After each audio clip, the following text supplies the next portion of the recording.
Hello बच्चे लोग, सब ठीक।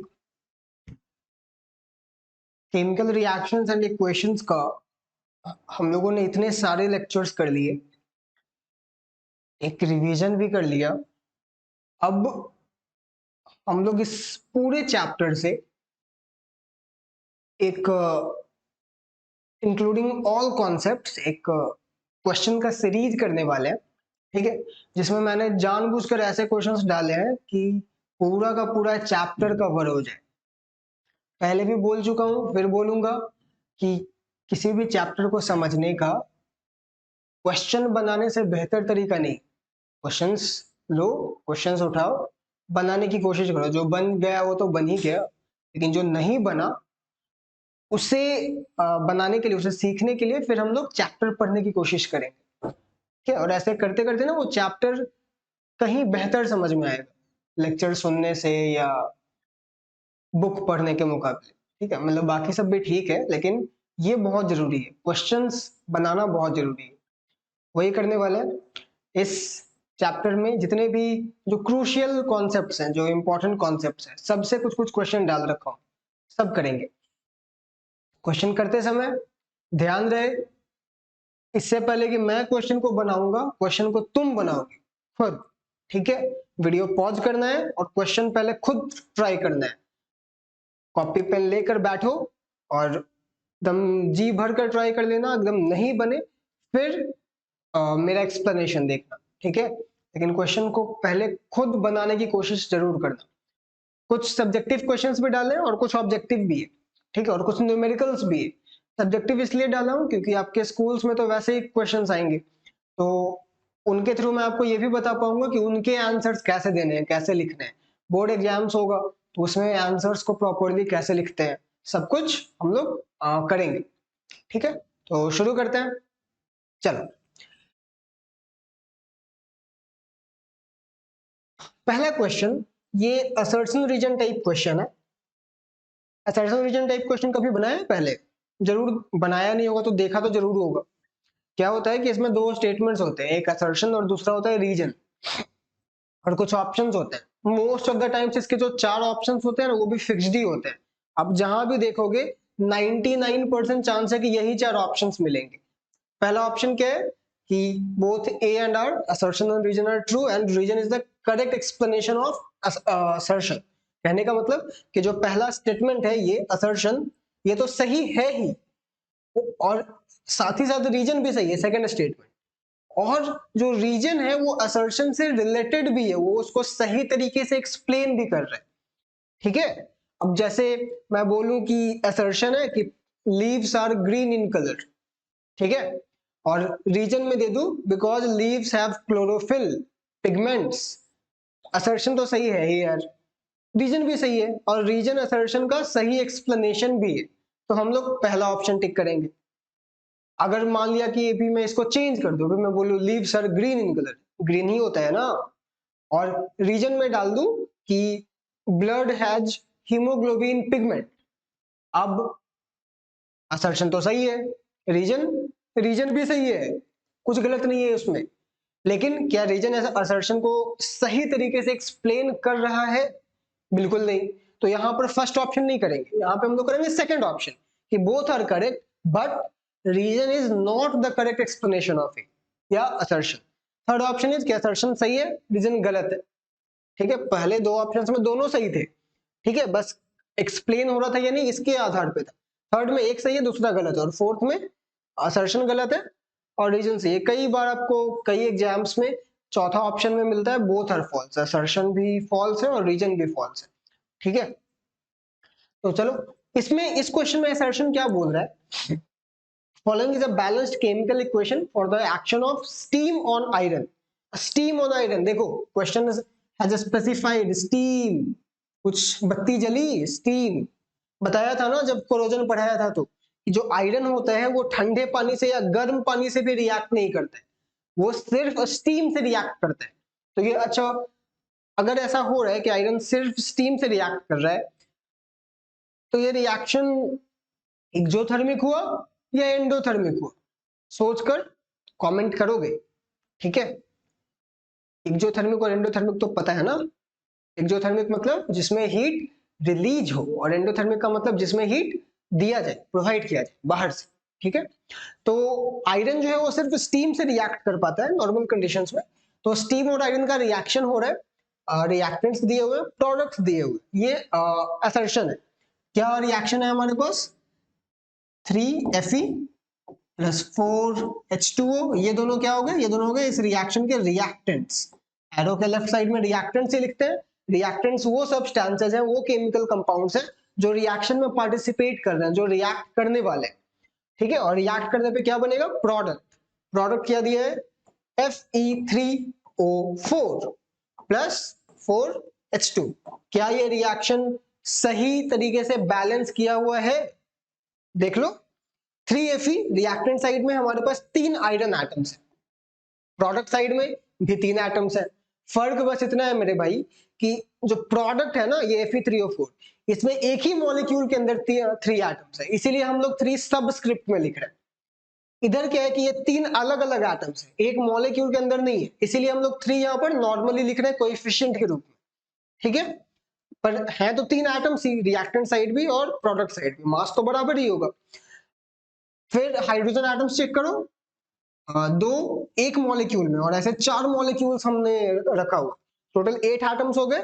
इधर देखो 4 टू 8, इधर भी 8 एटम्स है, करेक्ट। ऑक्सीजन 4 इधर है और 4 उधर है, balanced, perfectly balanced. Given chemical equation is absolutely correct. मैंने ये भी बताया था कि Fe3O4 के जैसा कोई मॉलिक्यूल होता नहीं है। ये क्या होता है? ये एक फेरस ऑक्साइड और एक फेरिक ऑक्साइड का कॉम्बिनेशन है, ठीक है। रस्ट में जब दोनों प्रेजेंट होते हैं तो साथ में होते हैं, तो हम लोग कंबाइन करके लिख देते हैं। हालांकि इस तरीके का कोई मॉलिक्यूल अवेलेबल नहीं है। मॉलिक्यूल्स ये दोनों है। इसमें से फेरस कौन सा वाला है? जल्दी से सोचो। ये वाला, ये वाला, कौन सा वाला? ये वाला फेरस ऑक्साइड। Fe2+ वाला और Fe3+ वाला फेरिक ऑक्साइड, ठीक है। चलो, तो ये हो गया असर्शन। रीजन बोल रहा है the law of conservation of mass holds good for the chemical equation. कहने का मतलब कि जो law of conservation of mass है वो इसके लिए सही है, इसके हिसाब से सही है, एप्लीकेबल है। तो क्या एप्लीकेबल है? एकदम एप्लीकेबल है। अभी हम लोगों ने जो देखा था बैलेंसिंग, अभी इस रिएक्शन को हम लोगों ने किया था ना बैलेंस। तो अगर बैलेंसिंग का कॉन्सेप्ट याद हो तो हम लोग बैलेंस क्यों करते थे? ताकि रिएक्शन जो एरो है उसके लेफ्ट साइड में जो रिएक्टेंट्स है उनका मास ठीक उतना ही हो जितना कि हमें प्रोडक्ट्स का टोटल मास मिले, ठीक है। और ये बात कौन सा लॉ बोलता है? Law of conservation of mass. यही बोलता है ना, मास can neither be created nor be destroyed. हम लोग नया मास बना नहीं सकते हैं, और जो मास ऑलरेडी बना हुआ है उसका विनाश नहीं कर सकते। तो जो मास बन नहीं सकता है और जो है वो खत्म नहीं हो सकता है, तो तीसरा तो कोई रास्ता ही नहीं बचता है। जितना मास हम लोगों ने लिया वापस हमें मिलना ही चाहिए, ठीक है। और उसी के लिए तो हम लोगों ने बैलेंस किया है, राइट। तो अगर ये रिएक्शन इस असर्शन में इस इक्वेशन को बैलेंस कर कर नहीं दिया होता, तब हम लोग क्या बोलते हैं कि असर्शन सही है। ऐसा तो नहीं है कि वो इक्वेशन गलत हो जाता, हालांकि अगर स्ट्रिक्टली देखें तो एक प्रॉपर बैलेंस्ड इक्वेशन ही सही इक्वेशन, ठीक है, लेकिन फिर भी सही होता। लेकिन क्या तब law of conservation of mass applicable होता? एकदम नहीं, एकदम नहीं एप्लीकेबल होता। जब लॉ ऑफ कंजर्वेशन बैलेंस ही नहीं किया तो मास तो बराबर होगा ही नहीं रिएक्टेंट साइड और प्रोडक्ट साइड का, राइट। बैलेंस नहीं करेंगे तो इधर एक ही एटम बच जाएगा आयरन का, उधर तो 3 ही रहेंगे, क्योंकि ये तो चेंज करने नहीं वाला है, राइट। तो जो आपने दिया है आयरन का 1 एटम और उधर आपको मिल रहे हैं 3 एटम्स, ऐसा पॉसिबल है? बिल्कुल पॉसिबल नहीं है भाई। तो उस केस में असर्शन तो सही होता लेकिन रीजन गलत हो जाता, राइट। इस केस में दोनों सही है, और अगर ध्यान से सोचे तो जो रीजन है वो असर्शन को करेक्टली एक्सप्लेन भी कर रहा है। Reason holds very good explanation for the assertion. That means कौन सा वाला ऑप्शन सही है? Option A, both assertion and reason are true, they are correct, and reason is the correct explanation of assertion, ठीक है। बढ़िया, समझ में आई ना बात? एकदम बच्चा वाला कॉन्सेप्ट है यार, एकदम। इसमें आपको ना एक्स्ट्रा दिमाग लगाने की जरूरत नहीं है, कॉमन सेंस लगाओ। कॉमन सेंस तो है ना सबके पास, राइट। तो बस वही लगाना है, चीजें अपने आप समझ में आ जाएंगी, राइट। चल तो आगे बढ़ा जाए, इसमें तो कुछ था ही नहीं। अगर ऐसा क्वेश्चंस में अभी भी प्रॉब्लम है, ठीक है, अभी भी प्रॉब्लम है, मतलब कि जितने वीडियोस मैंने बनाए हैं इस चैप्टर के सारे कॉन्सेप्ट को एक्सप्लेन करते हुए, उन सारे वीडियोस को देखेंगे, राइट, समझेंगे। अगर एक बार में समझ में नहीं आया तो दोबारा देखने की कोशिश करेंगे, जो क्वेश्चंस के थ्रू समझाया वो भी समझेंगे, तब समझ में आ जाए, तब ये बनना चाहिए। अगर वो नहीं देखा हो तो फिर शायद ना बने। तो आई एडवाइस कि प्लीज उन वीडियोस को देख लो ताकि चीजें बेहतर समझ में, राइट। तो उसके बाद भी अगर नहीं समझ में आ रहा है भाई, तब तो प्रॉब्लम है, ठीक है। तो उसी प्रॉब्लम को दूर करना है। दूर करने का उपाय क्वेश्चंस बनाएंगे। एक क्वेश्चन नहीं बन रहा है, ठीक है, नो प्रॉब्लम, दूसरा बनाएंगे, वो भी नहीं बने कोई बात नहीं, तीसरा बनाएंगे, और तीनों बन गया तब तो चौथा पक्का बनाएंगे। जितने ज्यादा क्वेश्चंस बनाओगे उतना ही ज्यादा सीखोगे, as simple as that, right. चलो आगे बढ़ते हैं। क्वेश्चन नंबर 2 दिख रहा है क्लियरली? दिख ही रहा होगा। Right balanced chemical equations for the following chemical reactions. हमें क्या करना है? इन रिएक्शंस के लिए बैलेंस्ड केमिकल इक्वेशन लिखना है। जब केमिकल इक्वेशन पढ़ाया था तो क्या बताया था? ये जो केमिकल इक्वेशंस होते हैं they are expressible forms of chemical reactions in order in such a way that they deliver maximum information about the reaction. Equation वो फॉर्म है केमिकल रिएक्शन का ही जिससे हमें रिएक्शन के बारे में मैक्सिमम चीजें पता चल पाए, राइट। अभी क्वेश्चन ने क्या किया है कि रिएक्शन लिखा है ऐसे, hydrogen plus chlorine gives hydrogen chloride. जितने देर में कोई ऐसे लिखेगा रिएक्शन, ठीक है, उतने देर में तो मैं कि इसका केमिकल इक्वेशन 5 बार लिख दूंगा, राइट। अब तुम ही बताओ ये बेटर है या ये बेटर है, कौन सा बेटर है? अगर आपको अभी भी लग रहा है कि ये वाला बेटर है तो ढीला है, कुछ टाइट करने की जरूरत है। वो बेटर कैसे है भाई? उसमें मुझे ना ये पता चल रहा है कि वो हाइड्रोजन गैस है कि हाइड्रोजन एटम है, क्लोरीन गैस है या क्लोरीन एटम है, ठीक है। कितने एटम्स है, राइट, वो भी नहीं पता है, उसका फिजिकल स्टेट नहीं पता है, कितने मॉलिक्यूल्स लेना है, बैलेंस्ड नहीं है, कुछ नहीं पता चल रहा है। जबकि इससे अगर मैं यहीं पर मेंशन कर दूं इनके फिजिकल स्टेट्स, गैसियस, ये भी गैसियस और ये एक्वस, ठीक है, वाटर के प्रेजेंस में करवाएंगे, वाटर रिएक्ट नहीं कर रहा है, वो बस एज अ मीडियम एक्ट करेगा, ठीक है। या अगर मान लो गैसियस फॉर्म में ही मिले तो क्या दिक्कत है, गैस लिखेंगे।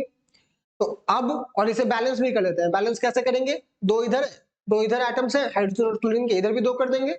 यहाँ पे 2 लिखा, जैसे ही यहाँ पे 2 लिखा ये भी 2 हो गया और ये भी 2 हो गया, ठीक है। क्योंकि जो 2 हम लोगों ने यहाँ लिखा है ये पूरे मॉलिक्यूल का के बारे में है ना। तो एक मॉलिक्यूल के अंदर दोनों के एक एटम्स है, एक हाइड्रोजन का और एक क्लोरीन का। तो जब 2 मॉलिक्यूल हो गया, अब यहाँ भी एक हाइड्रोजन एटम और यहाँ भी एक, 2 हो गया। यहाँ भी एक क्लोरीन एटम और यहाँ भी एक क्लोरीन एटम, 2 हो गया, ठीक है, हो गया बैलेंस। अब जो ये इक्वेशन है ये इस वाले से तो कहीं ज्यादा इंफॉर्मेशन बता रहा है, ठीक है, बहुत कुछ बता रहा है, इसका स्टिक्योमेट्री बता रहा है। अगर इस रिएक्शन को करवाना हो तो कौन सा वाला कितना लेंगे, कौन लिमिटिंग रिएजेंट होगा, कौन एक्सेस रिएजेंट होगा, ये शब्द पहचाने हुए तो लग रहा है ना, लिमिटिंग रिएजेंट, एक्सेस रिएजेंट, सब कुछ बताया है, सब कुछ क्वेश्चंस भी करवाए हैं, ठीक है।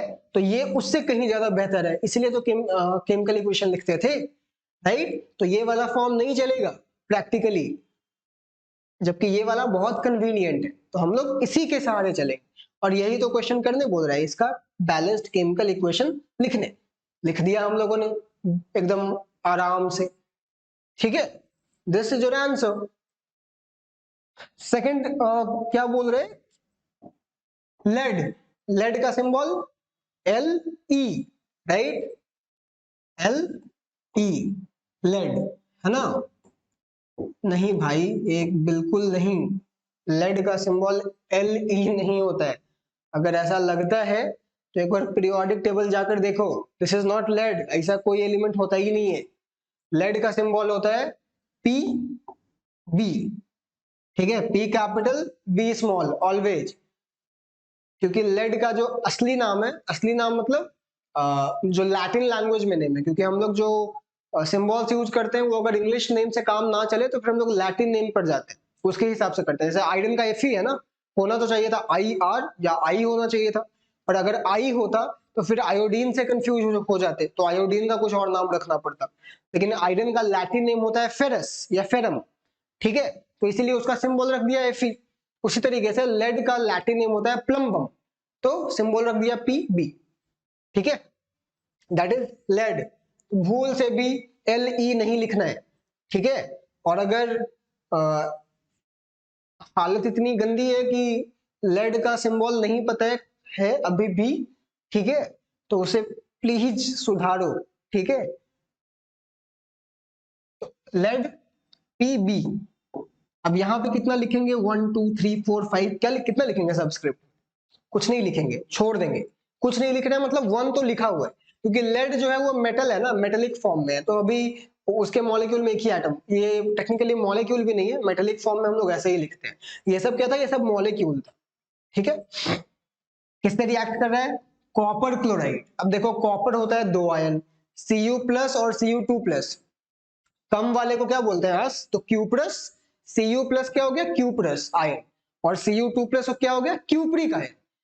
यहां पर स्पेसिफाई तो किया नहीं है कि कौन सा वाला, क्यूप्रस या क्यूप्रिक, ठीक है। तो नॉर्मली हम लोग कौन सा वाला लेकर चलते हैं, नॉर्मली हम लोग क्यूप्रिक लेकर चलते हैं, Cu2 प्लस, क्योंकि उसकी जो अवेलेबिलिटी है, उसका जो प्रेजेंस है वो क्यूप्रस आयन से ज्यादा है, ठीक है। तो हम लोग Cu2 प्लस वाला लेके चलेंगे, तो फॉर्मूला क्या हो जाएगा, क्यूप्रस क्यूप्रिक क्लोराइड का CuCl2, ठीक है।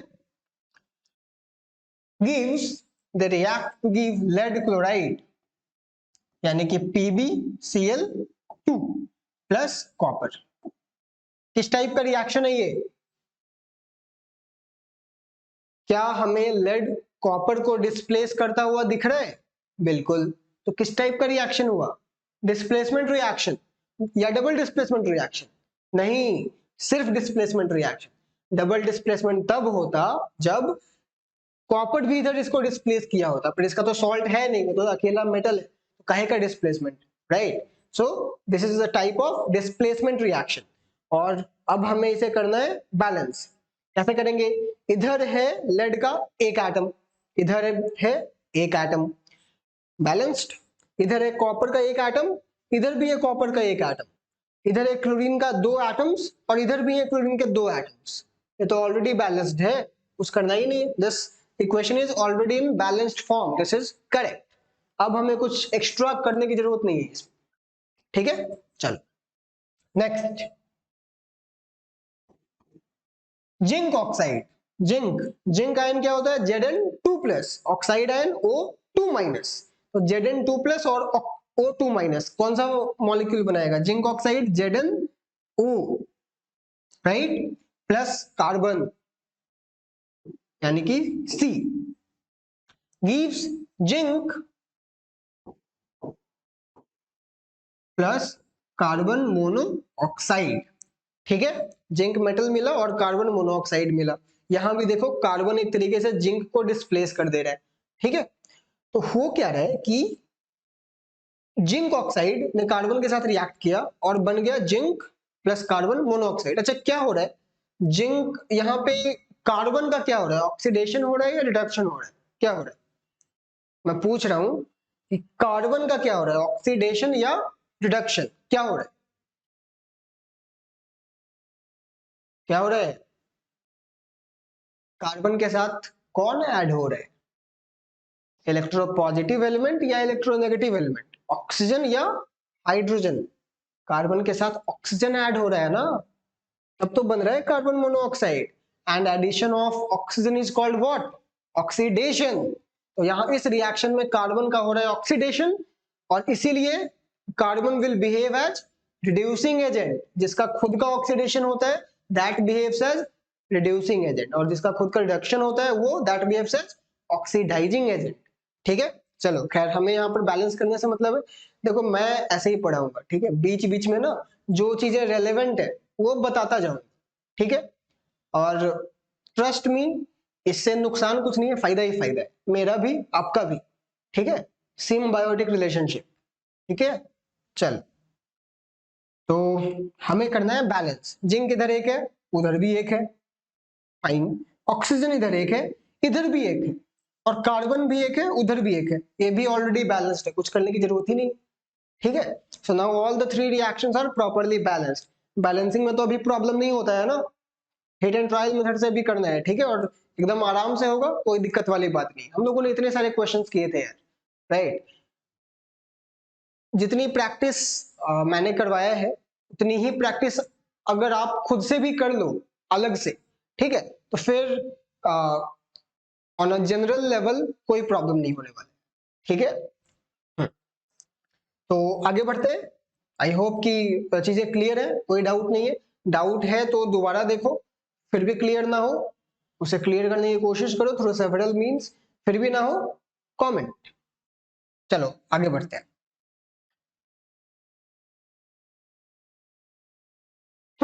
Study the following equation of a chemical reaction. Board term 1 2015, ये 2015 के फर्स्ट टर्म बोर्ड एग्जाम में आ चुका है। ठीक है, अभी आप लोग का फर्स्ट टर्म होगा कुछ समय में, तो हो सकता है कि ये क्वेश्चन आ जाए, नहीं भी हो सकता है, तो हो सकता है ऐसे इसके जैसा मिलता जुलता क्वेश्चन आ जाए। ठीक है, नहीं भी आए तो पढ़ना तो है, जानना तो है। चल, तो हमारे को एक इक्वेशन प्रोवाइड कर दिया गया है। What is the equation? H2 plus Cl2 gives 2HCl। अभी तो बैलेंस किया था इस रिएक्शन को लास्ट क्वेश्चन में। ठीक है, हाइड्रोजन गैस है, गैस ही है ना H2। H2 मतलब हाइड्रोजन गैस, हाइड्रोजन मॉलिक्यूल। सिर्फ H का मतलब hydrogen atoms, hydrogen element. reacts with chlorine gas to give 2 molecules of hydrochloric acid. So identify the type of reaction is the first question and write a balanced chemical equation of another example of this type of reaction. ठीक है, बात समझ में आई? Question, पहला question बोल रहे हैं कि ये जो इक्वेशन दिया है क्वेश्चन ने, रिएक्शन दिया है, किस टाइप का रिएक्शन है। तो पहले रिएक्शन के टाइप्स क्या क्या होते हैं यही बता दो। सबसे पहला टाइप क्या होता है? सबसे पहला टाइप क्या होता है? Combination reaction. दूसरा टाइप क्या था?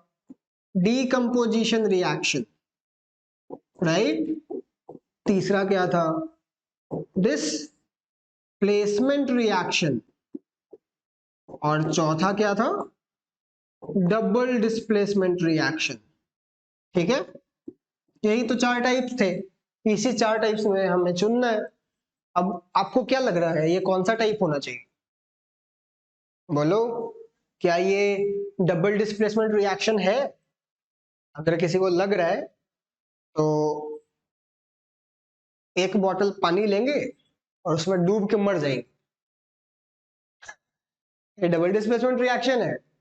कहा, कौन डिस्प्लेस कर रहा है किसी को? कोई नहीं,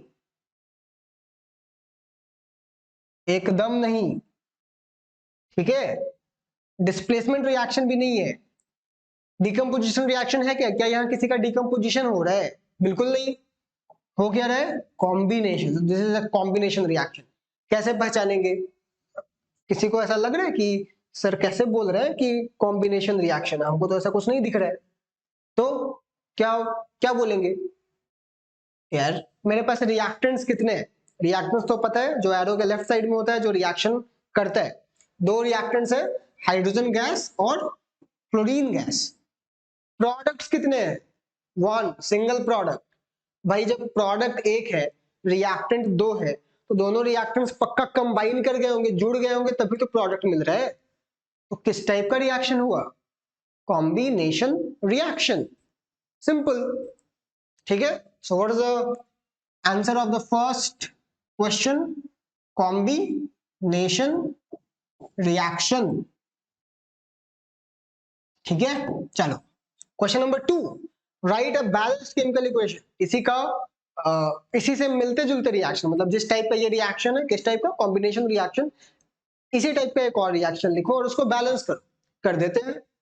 कौन सा रिएक्शन लिखें? बहुत सारे हैं। हम सोडियम को अगर क्लोरीन के साथ रिएक्ट करवाया जाए तो क्या मिलता है? NaCl मिलता है, सॉल्ट, कॉमन सॉल्ट। ये वही नमक है जो हम लोग खाते हैं। ठीक है, चाहे टाटा नमक हो या कोई सा भी नमक हो, जो हम लोग खा रहे हैं वही है, NaCl, कॉमन सॉल्ट या टेबल सॉल्ट बोलते हैं इसको।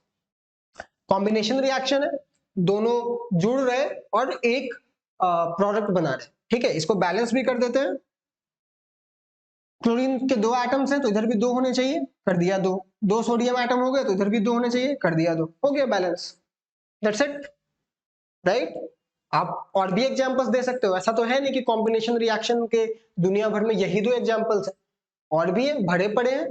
हेबर्स प्रोसेस दे दो, क्या होता है हेबर्स प्रोसेस, याद तो नहीं ही होगा, I am sure, no problem, आपको बार बार याद दिलाने के लिए ही मैं हूं, ठीक है। तो क्या है होता है हेबर्स प्रोसेस, जब नाइट्रोजन गैस हाइड्रोजन गैस से रिएक्ट करता है तो बनाता है अमोनिया, राइट। इसी को हम लोग बोलते हैं, इसी प्रोसेस का नाम है हेबर्स प्रोसेस, ठीक है। हमेशा इस रिएक्शन को नहीं बोलेंगे हेबर्स प्रोसेस, इसका जो जब कमर्शियली हम लोग ये वाला रिएक्शन करवाते हैं तो उसको हम लोग बोलते हैं हेबर्स प्रोसेस। फ्रिज हेबर नाम के एक साइंटिस्ट थे जिन्होंने ये डिस्कवर किया इस रिएक्शन को, अमोनिया के फॉर्मेशन को, तो इस रिएक्शन का नाम है हेबर्स प्रोसेस। कॉम्बिनेशन ही हो रहा है ना, दो रिएक्टेंट से हमें सिंगल प्रोडक्ट मिल रहा है, कॉम्बिनेशन रिएक्शन है। Any doubt? I hope there is no doubt, right. चलो आगे बढ़े, clear everything, let's go ahead to next question. What is this? Lead nitrate solution is added to a test tube containing potassium iodide. ये दोनों का नाम सुना है पहले कभी, लेड नाइट्रेट और पोटेशियम आयोडाइड? नहीं सुना है, कोई बात नहीं, आज सुनते हैं। लेड अभी बताया था सिंबल क्या होता है, Le, नहीं Pb। लेड नाइट्रेट, नाइट्रेट क्या होता है, NO3 माइनस होता है, तो इसका फॉर्मूला हो जाएगा NO3 होल 2। ये होल 2 क्या बता रहे हैं कि जो NO3 है, दो है, एक NO3 है और दूसरा भी है, मतलब पूरा NO3 एज अ एंटिटी ही दो है, सिर्फ ऑक्सीजन 2 नहीं है, पूरा NO3 2 है, और लेड एक ही है भाई, राइट। लेड का जो आयन होता है, लेड 2 आयन्स फॉर्म करता है, एक Pb+4 और एक Pb+2, ठीक है। जैसे आयरन 2 कर रहा है, कॉपर 2 कर रहा है, वैसे ही लेड भी 2 आयन्स फॉर्म करता है। तो यहाँ पे Pb+2 का काम आ रहा है, ये उतना ज्यादा प्रेजेंट नहीं होता है, ठीक। और नाइट्रेट आयन क्या होता है, NO3 माइनस, तो लेड के एक ही आयन के पास +2 चार्ज है और नाइट्रेट के एक ही आयन के पास एक ही माइनस चार्ज है, हमें चाहिए ओवरऑल न्यूट्रल मॉलिक्यूल इनसे बनने वाला। तो अगर मैं 2 नाइट्रेट आयन ले लूं तो हो जाएगा ना 2 माइनस, और उधर एक ही ले लूंगा लेड आयन, 2+2+2 माइनस न्यूट्रल, तो फॉर्मूला क्या हो जाएगा, लेड 1 लिया नाइट्रेट 2 लिया, राइट। अब यहाँ पर एक नंबर ऑलरेडी लिखा हुआ है, अगर मैं ऐसे ही सिंपली 2 भी लिख दूं बगल में तो पता चल पाएगा क्या कि उस 2 का क्या मतलब, नहीं। तो हम लोगों ने एक ब्रैकेट डाल दिया फिर 2 लिखा, इसका क्या मतलब हुआ कि ये 2 नाइट्रोजन और ऑक्सीजन दोनों का है, ठीक है। So this is lead nitrate reacting with potassium iodide Ki, right, Ki, K plus और I माइनस, दोनों मोनोवैलेंट आयन्स है, ठीक है। पोटेशियम का कटायन है K प्लस और आयोडीन का अनायन है I माइनस, तो एक एटम के पास प्लस चार्ज है और इधर एक एटम के पास माइनस चार्ज है, so one are enough for each other to neutralise each other, right. तो इसीलिए फॉर्मूला हो गया Ki, ठीक है। KIA सुना है कभी, KIA, ये एक टर्म होता है जो कि आर्मी मैन यूज करते हैं frequently, it means killed in action, when someone dies during some counter attack or some fight or something, it's called killed in action, ठीक है, KIA, but here we are talking about just Ki, potassium iodide, right। तो ये इनका हमें reaction करवाना है। तो पहला क्वेश्चन है कि right the name and colour of the compound precipitated, okay. तो पहले तो हम प्रोडक्ट पता कर देते हैं कि कौन सा बनेगा, क्या बनेगा प्रोडक्ट, बोलो। 2 प्रोडक्ट्स बनते हैं ऑब्वियसली, पहला प्रोडक्ट होता है लेड आयोडाइड PbI2, PbI2 ही होगा ना, Pb+2 आयन है और I माइनस आयन है, तो जैसे नाइट्रेट 2 हो गया था, आयोडीन भी 2 हो जाएगा, क्योंकि इसके पास भी एक माइनस चार्ज था सिंगल, और आयोडीन के पास भी वैसा ही होता है। और दूसरा क्या बन जाएगा, पोटेशियम नाइट्रेट KNO3, इस बार होल 2 नहीं आएगा, समझ रहे हो ना क्यों, क्यों? क्योंकि पोटेशियम के पास सिंगल पॉजिटिव चार्ज था, नाइट्रेट के पास सिंगल माइनस चार्ज था। तो जैसे फॉर्मूला में पोटेशियम आयोडाइड के फॉर्मूला में सिंगल आयोडीन था, वैसे ही पोटेशियम नाइट्रेट में सिंगल नाइट्रेट आयन रहेगा। ठीक है, तो इस बार होल ट्रू नहीं आएगा। ठीक है, so this is the reaction. चाहे तो इसको बैलेंस कर लेते हैं, कर ही लेते हैं, बेहतर रहेगा। हमारे पास नाइट्रेट इधर 2 दिख रहा है, तो पूरा 2 नाइट्रेट है ना, तो इधर भी 2 कर देते हैं। ठीक है, तुम चाहो तो नाइट्रोजन और ऑक्सीजन को अलग अलग भी काउंट करके बैलेंस कर सकते हो, सेम आंसर है। ठीक है, और आयोडीन उधर 2 दिख रहा है, तो इधर भी 2 कर देते हैं। ठीक है, हो गया। अब जब इधर 2 किया तो पोटेशियम 2 हो गया, तो उधर भी पोटेशियम 2 है, एकदम सही है।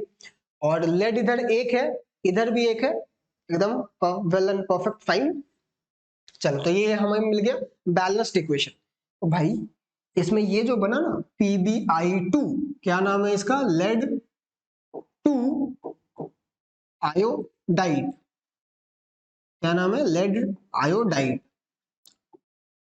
अब मैंने ये क्या लिख दिया यार, ब्रैकेट में 2 लिखा है, क्यों लिखा है? इसीलिए क्योंकि लेड 2 आयन फॉर्म करता है, Pb+2 और Pb+4। तो IUPAC के रूल के हिसाब से अगर आपको ये मेंशन करना है कि कौन सा वाला आयन है, तो हम लोग उसके नाम में उसके जस्ट बाद ब्रैकेट में रोमन में ऐसा वाला 2 नहीं लिख देना है। ठीक है, अरेबिक फॉर्म नहीं लिखना है, यही रोमन में 2 लिखते हैं। ये बताएगा कि हम लोग Pb+2 वाला आयन यूज कर रहे हैं। ठीक है, सो लेड आयोडाइड। ये जो लेड आयोडाइड होता है, ये एक येलो प्रेसिपिटेट बनाता है। आई बात समझ में? This forms yellow precipitate, yellow precipitate, right. Precipitate तो याद है ना, जो नीचे सेटल डाउन कर जाता है, येलो कलर का प्रेसिपिटेट बनता है, ब्राइट येलो। ठीक है, ये रिएक्शन अगर कभी देखोगे तो जैसे ही रिएक्शन होता है इमीडिएटली आपको वो प्रेसिपिटेट फॉर्मेशन दिखने लगे। ठीक है, इट हैपेंस इमीडिएटली। तो नाम क्या हो गया कंपाउंड का? लेड आयोडाइड, और कलर क्या हो गया? येलो। ठीक है, second question is right the balanced chemical equation of the reaction involved. अभी लिख ही दिया है हम लोगों ने, राइट, हम लोगों ने शुरुआत ही यहीं से की थी। ठीक है, तो सेकंड का आंसर ये हो गया आपका बैलेंस्ड केमिकल इक्वेशन। और थर्ड है name the type of this reaction justifying your answer. ठीक है, हमें टाइप ऑफ रिएक्शन लिखना है, तो टाइप ऑफ रिएक्शन में क्या लिखा जाए? किस टाइप का रिएक्शन है? प्रेसिपिटेट फॉर्म हो रहा है, तो हम लोग प्रेसिपिटेशन रिएक्शन तो बोल ही सकते हैं, कुछ नहीं बोल सके तो, राइट, बोल सकते हैं ना, प्रेसिपिटेशन रिएक्शन। और जस्टिफाई भी करना है, जस्टिफाई में यही बोल देंगे कि एक प्रेसिपिटेट बन रहा है। ठीक है, और भी कुछ बोल सकते हैं क्या? बिल्कुल बोल सकते हैं। क्या बोलेंगे? बोलेंगे कि this is a double, double what? Displacement reaction. This is a double displacement reaction. बोल सकते हैं या नहीं बोल सकते? क्या लेड पोटेशियम को डिस्प्लेस नहीं कर रहा है? पोटेशियम आयोडाइड से बन गया लेड आयोडाइड। और क्या पोटेशियम लेड को डिस्प्लेस नहीं कर रहा है वापस? तो दोनों मेटल्स एक दूसरे को उसके उसके सॉल्ट से डिस्प्लेस कर, राइट। तो अगर ये क्वेश्चन आता है तो कैसे लिखेंगे कि since potassium and lead both are displacing each other from their respective salts, the given reaction is a type of, या is an example of double displacement reaction। ठीक है, सो आप इसमें कुछ भी लिख सकते हो, प्रेसिपिटेशन रिएक्शन भी लिख सकते हो और डबल डिस्प्लेसमेंट रिएक्शन भी लिख सकते हो। बेहतर कौन सा होगा वो आप मार्क्स के हिसाब से डिसाइड करना। अगर मान लिया कि ये क्वेश्चन 2 मार्क्स 3 मार्क्स का है, तो दोनों मेंशन कर देना, दोनों का जस्टिफिकेशन दे देना। ऐसा तो नहीं है कि मार्क्स कट जाएगा। और अगर मान लो कि कम मार्क्स का है, टाइम वगैरह कम है, तो फिर बेहतर होगा कि आप डबल डिस्प्लेसमेंट रिएक्शन लिखें। ठीक है, मन है तो प्रेसिपिटेशन भी लिख दोगे, गलत बिल्कुल नहीं, वो भी एकदम सही। ठीक है, चलो, I hope it's clear, right. चलो आगे बढ़ते हैं। Next question, name the type of chemical reaction represented by the following equation. 3 reactions हैं, 3 क्वेश्चंस, तीनों किस किस टाइप के केमिकल इक्वेशंस है या रिएक्शन है, बस यही बताना है। बताते हैं, पहला वाला कौन सा टाइप है? कैल्शियम ऑक्साइड का नाम बताया था, क्या बताया था? स्लेकेट लाइम, याद आया कुछ? स्लेकेट लाइम, SLAKED, स्लेकेट लाइम किसके के साथ रिएक्ट कर रहा है? H2O के साथ, वाटर के साथ। स्लेकेट लाइम और वाटर रिएक्ट कर रहा है, क्या बना रहा है? Calcium hydroxide. कैल्शियम हाइड्रोक्साइड का जो सोल्यूशन था, क्या बोलते थे उसको? लाइम वाटर, या उसके सस्पेंशन को क्या बोलते थे? Milk of magnesium, sorry not milk of magnesium, milk of lime. ठीक है, तो किस टाइप का रिएक्शन है ये? देखकर क्या लग रहा है? कितने रिएक्टेंट्स हैं? 2। प्रोडक्ट कितना है? 1। तो किस टाइप का रिएक्शन हो गया? Combination reaction. मुझे समझाने की बिल्कुल जरूरत नहीं है और होनी भी नहीं चाहिए।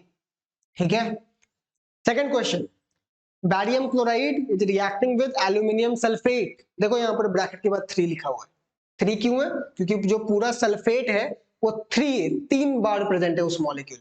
ठीक है, और एल्यूमिनियम 2 ही है। यहाँ पे तो ब्रैकेट नहीं डाला एल्यूमिनियम के बाद, क्योंकि पहले से कोई नंबर था ही नहीं, तो कोई कंफ्यूजन की बात ही नहीं थी। यहाँ पे 4 ऑलरेडी लिखा हुआ था। ठीक है, तो कंफ्यूजन ना हो, कन्वीनियंट रहे, इसलिए ब्रैकेट डालेंगे, फिर 3 लिखेंगे। पढ़ेंगे कैसे? Al2SO4 whole 3 aluminium sulphate. तो बैरियम क्लोराइड और एल्यूमिनियम सल्फेट रिएक्ट कर रहे हैं, बैलेंस किया हुआ है रिएक्शन। फॉर्म क्या हो रहा है? एल्यूमिनियम क्लोराइड और बैरियम सल्फेट। बैरियम सल्फेट कैसा होता है? बैरियम सल्फेट कैसा होता है? इसका appearance white, white what? White flaky precipitate बनाता है ना। जब प्रेसिपिटेट बोल दिया तो किस टाइप का रिएक्शन हो गया? तो सुनते ही बोलना चाहिए, precipitation reaction. So this is a type of precipitation reaction. पर क्या सिर्फ प्रेसिपिटेशन रिएक्शन है ये? नहीं, और क्या बोल सकते हैं अगर और बेहतर आंसर देना हुआ तो? अभी लास्ट क्वेश्चन में जैसे बोला था, this is also a type of double displacement reaction. Reason क्या है?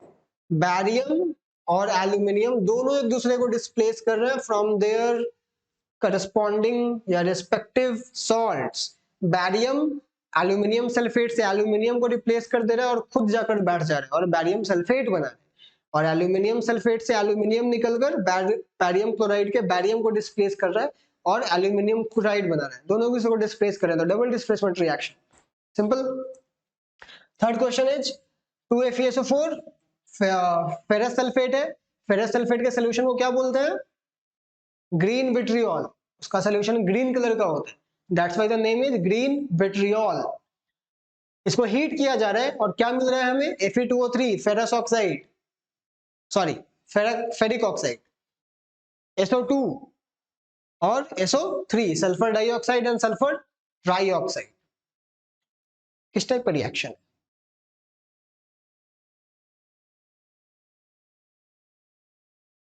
देखते ही क्या समझ में आए? क्या ये कॉम्बिनेशन रिएक्शन हो सकता है? बिल्कुल नहीं। डिकम्पोजिशन हो सकता है, एकदम बिल्कुल। Single reactant is decomposing or breaking into 3 products। Decomposition ही तो है, और क्या हो रहा है? डिस्प्लेसमेंट या डबल डिस्प्लेसमेंट तो सोचना भी नहीं है, उसके लिए कम से कम तो 2 रिएक्टेंट होना चाहिए, तब तो एक दूसरे को डिस्प्लेस करेगा। एक ही रिएक्टेंट है और प्रोडक्ट्स एक से ज्यादा है, तो पक्का वो टूटा होगा, डिकम्पोज किया होगा। और देखो ना, हीट दे रहे, हीट एंडोथर्मिक प्रोसेस हो गया ना। मैंने बताया था कि जब डिकम्पोजिशन रिएक्शन होता है तो वो मोस्टली एंडोथर्मिक होता है। क्यों? क्योंकि उसमें ओवरऑल बॉन्ड्स का ब्रेकिंग होता है। ठीक है, बनते भी है लेकिन ज्यादा एनर्जी बॉन्ड ब्रेक ही करने में चली जाती है। ओवरऑल वो endothermic process, right? So what type of reaction is this? This is decomposition reaction. Clear? पहला कॉम्बिनेशन रिएक्शन था, क्यों? क्योंकि 2 रिएक्टेंट्स जुड़कर एक प्रोडक्ट बना रहे। दूसरा वाला डबल डिस्प्लेसमेंट रिएक्शन है, क्यों? क्योंकि दोनों एक दूसरे को डिस्प्लेस कर रहे हैं, दोनों मेटल। और या प्रेसिपिटेशन रिएक्शन भी है, क्योंकि प्रेसिपिटेट फॉर्म हो रहा है, white flaky precipitate barium sulphate का। और ये क्या है? ये है डिकम्पोजिशन रिएक्शन। क्यों? क्योंकि एक रिएक्टेंट एक से ज्यादा प्रोडक्ट्स में डिकम्पोज हो रहा है, टूट रहा है। क्लियर? चलो आगे बढ़ा जाए। Next question, mention the type of chemical reaction that takes place when, same question बस दूसरे फॉर्म में, हमें टाइप्स ऑफ रिएक्शन लिखना है। पहला है when magnesium ribbon is burned in air, magnesium ribbon का बर्निंग पढ़ा ही होगा। मैग्नीशियम रिबन लेते हैं, उसको सैंड पेपर से रगड़ते हैं। सैंड पेपर से क्यों रगड़ते हैं? ताकि ऑक्साइड्स का जो लेयर है वो हट जाए और वो आराम से जल पाए, ऑक्सीजन के कांटेक्ट में आ पाए, फिर उसे जलाते हैं। जलता है तो वो एकदम डैजलिंग फ्लेम के साथ जलता है, नहीं डैजलिंग फ्लेम। रिएक्शन क्या होता है? Magnesium reacts with oxygen to form magnesium oxide, right, MgO। Balance कर देता हूं, 2 यहाँ 2 यहाँ, हो गया बैलेंस। किस टाइप का रिएक्शन है? कॉम्बिनेशन रिएक्शन है, 2 reactant single product, so this is combination reaction. Second, limestone is heated. Limestone क्या था? लाइमस्टोन वही भाई, कैल्शियम कार्बोनेट, ठीक है। हीट करेंगे क्या मिलेगा? कैल्शियम ऑक्साइड मिलता है और कार्बन डाइऑक्साइड मिलता है। ध्यान से देखो, रिएक्शन ऑलरेडी बैलेंस्ड है, कुछ करने की जरूरत नहीं है। किस टाइप का रिएक्शन हो गया? हीट कर रहा है, एक रिएक्टेंट से 2 प्रोडक्ट मिल रहे हैं, कॉम्बिनेशन रिएक्शन का ऑपोजिट, डीकंपोजिशन रिएक्शन, ठीक है। देखो ये मैं शॉर्ट में लिख रहा हूं, समझ तो आ रहा है ना। Silver bromide is exposed to sunlight. Silver bromide को रख दिया है सनलाइट में, क्या हो जाएगा? बोलो, सिल्वर ब्रोमाइड का पहले फॉर्मूला बताओ। AgBr, ठीक है। सनलाइट कोई मैटर तो है नहीं यार कि वो उससे रिएक्ट करवाएगा, वो तो एनर्जी है, राइट। तो एनर्जी दे रहे हैं तो, और एक ही रिएक्टेंट तो है हमारे पास, और तो कुछ है ही नहीं। जब एक ही रिएक्टेंट होगा तो एक ही टाइप पॉसिबल है, राइट। सनलाइट से तो हमें एनर्जी मिल रही है, और प्रोडक्ट क्या मिल जाएगा? एक सिल्वर मेटल अलग हो जाएगा और ब्रोमीन गैस Br2 मिल जाएगा, ठीक है। गैस को हम लोग अपवर्ड एरो से रिप्रेजेंट करते हैं, so this is also decomposition reaction, ठीक है। Next, electricity is passed through acidified water. Acidified water के थ्रू इलेक्ट्रिसिटी पास करवा रहे, क्या होगा? इलेक्ट्रॉल हाइड्रोलिसिस हो जाएगा। हाइड्रोलिसिस हो रहा है, ब्रेकडाउन हो रहा है।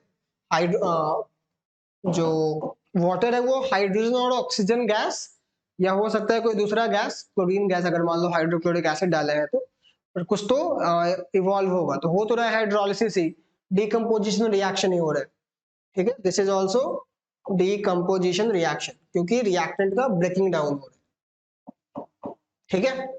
Last, ammonia and hydrogen chloride are mixed with each other. ये रिएक्शन इंपॉर्टेंट है, और ऐसा भी नहीं है कि बहुत इंपॉर्टेंट है, पर ऐसा भी नहीं है कि कम इंपॉर्टेंट है। पर ये वाला रिएक्शन अक्सर बच्चों के ध्यान में होता नहीं, बाकी सारे रिएक्शन जनरली ध्यान में रहते हैं, ये वाला रिएक्शन उतना ध्यान में नहीं रहता, ठीक है। तो ध्यान में रखो, क्या बोल रहे हैं? अमोनिया गैस, अमोनिया का फॉर्मूला फटाक से बोलो, NH3 plus hydrogen chloride HCl, क्या बन जाएगा? NH4Cl, ammonium chloride. Ammonium chloride के सॉलिड क्रिस्टल्स मिलेंगे, सॉलिड क्रिस्टल्स, क्रिस्टल फॉर्म में ऑब्टेन होते हैं, ठीक है। चेंज इन स्टेट होता है, अमोनिया गैस था, हाइड्रोक्लोरिक का भी गैस ही लेते हैं, लेकिन मिलता क्या है हमें? सॉलिड स्टेट में अमोनियम क्लोराइड के क्रिस्टल्स मिलते हैं। इस टाइप का रिएक्शन है, दिस इज कॉम्बिनेशन रिएक्शन, ठीक है। 2 रिएक्टेंट मिलकर एक प्रोडक्ट बना रहे, दिस इज कॉम्बिनेशन रिएक्शन। अब देखो, जब तक तुम्हें रिएक्शन नहीं पता होगा कि, क्योंकि क्वेश्चन में तो प्रोडक्ट मेंशन्ड नहीं है, प्रोडक्ट तुमको खुद याद रखना है, और उसका इक्वेशन सिंबल्स नहीं पता होंगे, फॉर्मूला नहीं पता होंगे, तो बहुत मुश्किल है इन सिंपल सिंपल क्वेश्चंस का आंसर दे पाना, राइट। तो होना ऐसा चाहिए ना कि ये जो फॉर्मूलाज हैं, जो सिंबल्स हैं, आयंस है, कितना उसके पास चार्ज होगा, पॉजिटिव नेगेटिव एवरीथिंग, ये सब अभी तक आपके कॉमन सेंस की चीज बन जानी चाहिए, ठीक है। अब ये ऐसा नहीं होना चाहिए कि अमोनिया पढ़ा तो सोचना पड़ रहा है कि अच्छा अमोनिया का फॉर्मूला क्या होता है, धत्तेरी तो याद ही नहीं आ रहा है, ठीक है। ये वाली बात नहीं होनी चाहिए। अमोनिया पढ़ा तो आपके मन में ना NH3 लिखा जाना चाहिए, ठीक है। जब हम लोग का दिमाग ना चीजों को ऐसे ही समझता है, विजुअल फॉर्म में समझता है, इमेजरी फॉर्म में समझता है, ठीक है। अगर मैं बोलूं एप्पल, ठीक है, तो आपके मन में ना एक मस्त रेड रेड एप्पल बन गया होगा, ठीक है। किसी के मन में ब्लैक एप्पल बना क्या? ब्लैक कलर का एप्पल नहीं, ठीक है। क्यों? क्योंकि एप्पल रेड ही होता है, लेकिन अभी जब मैंने ब्लैक एप्पल बोला होगा तब बन गया होगा, ठीक है। क्यों? क्योंकि दिमाग जो भी समझने की कोशिश करता है उसका पहले इमेज क्रिएट करता है, ठीक है। तो जो भी आप पढ़ रहे हो, ठीक है, उसका इमेज बन जाना चाहिए। अब अमोनिया का इमेज क्या ही बनेगा? NH3 ही बनेगा, ठीक है। तो पढ़ोगे AMMONIA अमोनिया, दिमाग में बनना चाहिए NH3, ठीक है। तब समझेंगे कि एकदम पकड़ हो गया इस चैप्टर पे या इन कॉन्सेप्ट्स पर, ठीक है, एकदम राइट। चलो आगे बढ़ा जाए। सब कुछ सिंपल सिंपल बातें थी, कुछ तो था ही नहीं है सब। अब सोचो, जिसे ये भी नहीं समझ में आएगा उसे लगेगा कि ये भी पता नहीं क्या है, ठीक है, जबकि है ये सब, ये काफी सिंपल बात है। चलो इस बार क्या करना है? Identify the oxidising agent. अब आया कुछ मजेदार चीज, ऑक्सीडाइजिंग एजेंट। ऑक्सीडाइजिंग एजेंट का क्या होता है? ऑक्सीडेशन या रिडक्शन। ऑक्सीडाइजिंग एजेंट का रिडक्शन होगा और रिड्यूसिंग एजेंट का ऑक्सीडेशन होगा। जिसका खुद ऑक्सीडेशन होगा that will act as reducing agent, और जिसका खुद रिडक्शन होगा that will act as oxidising agent. यहाँ पे क्या पूछ रहा है? Oxidising agent. तो हम लोग सिंपली चेक कर लेंगे किसका रिडक्शन हो रहा है। चेक करने का तरीका बहुत सारे क्राइटेरिया बताए थे, जिसमें लास्ट क्राइटेरिया था decrease in oxidation number. Oxidation के लिए था इंक्रीज इन ऑक्सीडेशन नंबर, तो रिडक्शन के लिए क्या होगा? Decrease in oxidation number. तो वो चेक कर लेंगे, या फिर दूसरे क्राइटेरिया का भी इस्तेमाल कर सकते हैं, ठीक है। ऑक्सीडेशन नंबर निकालना बताया है, चेक करना बताया है, सब कुछ बताया है, एकदम क्लियर, ठीक है। तो मैं थोड़ा शॉर्ट में जाऊंगा, थोड़ा फास्ट जाऊंगा, ठीक है, थोड़ा सा बट एक्सप्लेन करूंगा, टेंशन नहीं लेने का। पहला क्या है? Pb3O4 क्या है? देखो यहाँ पर अभी पिछले क्वेश्चंस में मैंने बताया था कि लेड के दो आयंस होंगे, +2 और +4, ठीक है। तो Pb3O4 राइट। तो क्या हो रहा है? Pb3O4 रिएक्ट कर रहा है किससे? HCl से, है ना। और बन क्या रहा है? Lead chloride plus chlorine gas और प्लस वाटर। तो आपको देखकर क्या लग रहा है किसका ऑक्सीडेशन हो रहा है? सोचो, लेड के पास ऑलरेडी ऑक्सीजन जुड़ा हुआ है, ठीक है ना, उससे ऑक्सीजन अलग होता हुआ दिख रहा है, बिल्कुल राइट। और क्लोरीन जुड़ गया है ना। तो लेड का क्या हो रहा होगा? Removal of oxygen is, what is removal of oxygen? Reduction, ठीक है। ऑक्सीडेशन तो होगा नहीं, क्या होगा? रिडक्शन लेड का। ऐसे भी चेक करें तो यहाँ अगर हम लोग ऑक्सीडेशन नंबर चेक करें तो ऑक्सीजन का लेंगे -2, ठीक है। तो क्या हो जाएगा? लेड का कितना हो जाएगा? लेड का हो जाएगा 8/3। 8/3 कैसे हो गया अब भाई? -2 है, एक ऑक्सीजन का ना है 4, टोटल हो गया -8। तो -8 जब नेगेटिव में है तो पॉजिटिव में +8 होना चाहिए, और लेड का है 3 एटम, तो 8/3 करेंगे ना, तो लेड का ऑक्सीडेशन नंबर हो गया 8/3। यहाँ पे HCl में हाइड्रोजन का हो जाएगा +1 और क्लोरीन का होगा -1, ठीक है। यहाँ PbCl2 में क्लोरीन का तो -1 ही होता है और Pb का होता है +2। Cl2 में कितना हो जाएगा? -1 नहीं, 0 होगा। बताया हूं कि जब होमोएटॉमिक मॉलिक्यूल्स रहे, सेम टाइप के रहे, तो 0 होता है। क्यों? क्योंकि ओवरऑल मॉलिक्यूल न्यूट्रल है, तो ओवरऑल चार्ज 0, और दो एटम्स है, दोनों तो क्लोरीन का ही एटम है, तो दोनों में 0/2 करेंगे 0 ही आएगा ना। तो यहाँ पे ऑक्सीडेशन नंबर है 0, और यहाँ पे ऑक्सीजन का -2 और हाइड्रोजन का +1 H2O, ठीक है। देखो किसका इंक्रीज हो रहा है और किसका डिक्रीज हो रहा है। अगर क्लोरीन का चेक करें तो हमें दिखेगा कि क्लोरीन का पहले था -1 और यहाँ हुआ -1, तो कोई चेंज नहीं है, तो क्या ही कर सकते, लेकिन यहाँ पर 0 हो गया है, -1 से 0 हो गया है। Increase in oxidation number is called oxidation. तो यहाँ पे HCl का ऑक्सीडेशन हो रहा है भाई। और लेड का देखो, लेड का 8/3 है ना, बताया था कि ऑक्सीडेशन नंबर फ्रैक्शन में भी हो सकता है, डेसिमल्स में भी हो सकता है, प्लस में माइनस में किसी में भी हो सकता है, लेकिन वैलेंसी हमेशा होल नंबर होगा, उसका साइन नहीं होता है, ठीक है। ये तो ऑक्सीडेशन नंबर है, तो हो ही सकता है फ्रैक्शन में। अगर किसी को डाउट हो रहा हो कि ऐसा कैसे हो गया, तो भाई ऑक्सीडेशन नंबर हो सकता हो, तो चार्ज है, चार्ज 3 एटम्स में डिस्ट्रीब्यूटेड है फ्रैक्शन में, क्या दिक्कत है? तो 8/3 का मतलब क्या? 2.67 और समथिंग लाइक दैट 2.67। यहां पर लेड का कितना है +2। इंक्रीज हुआ या डिक्रीज हुआ है? डिक्रीज हुआ है। Decrease in oxidation number is called reduction. ठीक है, इंक्रीज को ऑक्सीडेशन बोलते हैं, डिक्रीज को रिडक्शन बोलेंगे ना। तो यहाँ पर लेड ऑक्साइड का हुआ है रिडक्शन, और हम लोग बोलेंगे कि it is acting as oxidising agent. ठीक है, तो जिसका हुआ reduction that will act as oxidising agent. ठीक है, ये है हमारा आंसर Pb3O4। दूसरे में देखो, दूसरे में मैग्नीशियम का ऑक्सीडेशन हो रहा है, ये मैं देखते ही बोलूंगा। मैग्नीशियम में ऑक्सीजन का एडिशन हो रहा है, तो मैग्नीशियम का ऑक्सीडेशन हो रहा है, तो ये किसकी तरह एक्ट करेगा? ये एक्ट करेगा रिड्यूसिंग एजेंट की तरह। ठीक है, तो दूसरा वाला किसकी तरह एक्ट करेगा? ऑक्सीडाइजिंग एजेंट की तरह। ऑक्सीजन है ही तो ऑक्सीडाइजिंग एजेंट की तरह एक्ट करेगा ना। ऑक्सीजन दूसरे को ऑक्सीडाइज करेगा और खुद रिड्यूस हो जाएगा। तो मैग्नीशियम खुद ऑक्सीडाइज हो रहा है और दूसरे को रिड्यूस कर रहा है। ऑक्सीजन खुद रिड्यूस हो रहा है और दूसरे को ऑक्सीडाइज कर रहा है, तो ये आपका ऑक्सीडाइजिंग एजेंट हो गया। Third, copper sulphate. Copper sulphate के सोल्यूशन का नाम ब्लू विट्रियोल। आयरन सल्फेट के सोल्यूशन का नाम ग्रीन विट्रियोल। जिंक के साथ रिएक्शन कर रहा है, याद करो रिएक्टिविटी सीरीज, ऊपर से नीचे तक। जो मेटल ऊपर, वो अपने से नीचे वाले मेटल को डिस्प्लेस कर सकता है। तो जिंक ऊपर होता है, कॉपर बहुत नीचे होता है। ठीक है, जिंक आयरन के भी ऊपर होता है, कॉपर बहुत कम रिएक्टिव।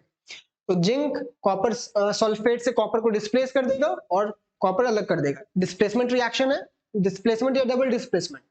सिर्फ डिस्प्लेसमेंट, क्योंकि जिंक का सॉल्ट नहीं है, जिंक मेटालिक फॉर्म है अकेले। ठीक है, हाँ, तो इसमें किसका ऑक्सीडेशन हो रहा है? किसका, सॉरी, कौन ऑक्सीडाइजिंग एजेंट की तरह एक्ट कर रहा है? ठीक है, कौन कर रहा है? सोचो, चेक कर लेते हैं ऑक्सीडेशन नंबर। बेस्ट सल्फेट का होता है -2, ये तो हमें पता है। तो जब इधर -2 होगा, पूरे सल्फेट की बात कर रहा हूं, ठीक है, तो ये पक्का +2 वाला फॉर्म होगा, +1 वाला तो होगा नहीं कॉपर का। और सल्फेट के अंदर भी चेक करें तो ऑक्सीजन का होता है -2, और आप चेक करके देख लो सल्फर का होता है +6। ठीक है, ये मैंने कैसे बोल दिया? क्योंकि मुझे याद है। मुझे क्यों याद है? क्योंकि मैंने ये चीज सैकड़ों बार कर रखी है। आप भी करोगे तो आपको भी याद रहेगा। चलो, आपकी शांति के लिए बता देता हूँ कैसे। मैं क्या बोल रहा हूँ कि CuSO4 है, ये किसमें किसमें टूटेगा? सबसे पहले Cu, अच्छा इधर पहले देख लो, SO4 2-, ये तो सबको पता है, सल्फेट आयन फिक्स्ड है। तो मेरे भाई, जब इधर नेगेटिव आयन आपको -2 मिल रहा है, तो पॉजिटिव आयन +2 मिलना चाहिए ना, तभी तो न्यूट्रल होता। तो ये +2 हो गया। तो कॉपर का ऑक्सीडेशन नंबर क्या हो गया? +2। और उधर सल्फेट का ओवरऑल चार्ज -2। पर सल्फेट में भी सल्फर भी और ऑक्सीजन भी है, हमें दोनों का अलग अलग निकालना है। ऑक्सीजन का तो हमें पता है फिक्स्ड होता है मोस्ट ऑफ द टाइम्स, -2 होता है। तो सल्फेट, इसमें ऑक्सीजन का है -2 और है कितने? 4। सल्फर का हमें निकालना है, तो उसे मान लेते हैं x इज इक्वल टू कितना लिखेंगे? 0 नहीं, -2।